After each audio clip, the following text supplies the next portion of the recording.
You're listening to today's inspirational message on the Proverbs with Kurt Bjorklund.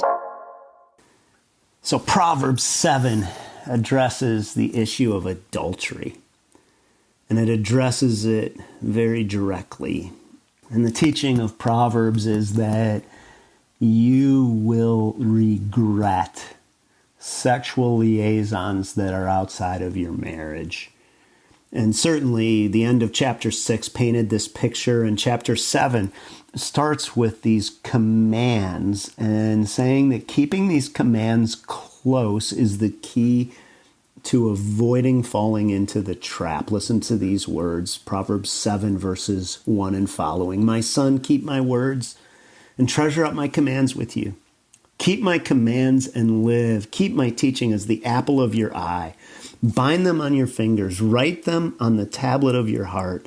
Say to wisdom, you are my sister, and call insight your intimate friend, to keep you from the forbidden woman, from the adulteress with her smooth words. So here we're back to the word forbidden woman, just simply saying that there will be an allure because of her smooth words, that if you're human, there will likely be times in your life when it will seem as if somebody is paying attention to you, and that attention is something you want. In fact, I would say that so often when I've worked with men who have gotten involved in illicit sexual relationships, it wasn't just the sex that got them, it was being wanted. It was the smooth words. It was the invitation. It was feeling alive again, like somebody notices me, somebody wants me. And what chapter 7 does is it says, if you want to stay away from that, yes, rehearse the consequences, but more than that, take these words and make them something that you keep intimately close to you, like an intimate friend, that they're on the tablet of your heart, that they're on your fingers, that you're constantly reminding you. You know, I don't know, obviously, who's listening to this or when, but my guess is that there are some of you who are listening that right now you're simply saying, well, all right, it's just lunch. You know, it's just some text messages. It's just a little flirting. And, you know, that may all be true. But what this is saying is get the warnings in front of you so clearly that you never put yourself in a place where you are unaware of the devastation that can come into your life from getting involved in something that is not what God has intended for you in this area.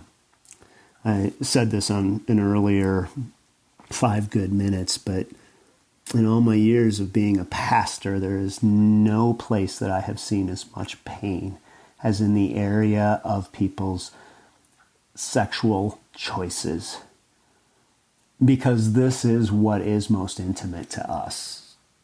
And so acknowledging that there's something that's forbidden, and then I love this phrase, this call insight your intimate friend, because what that is really pointing to is this idea that the person that you think you're going to have great intimacy with is actually not the true intimate of your life, but that the real intimacy is going to come from knowing God and His standard and what He wants.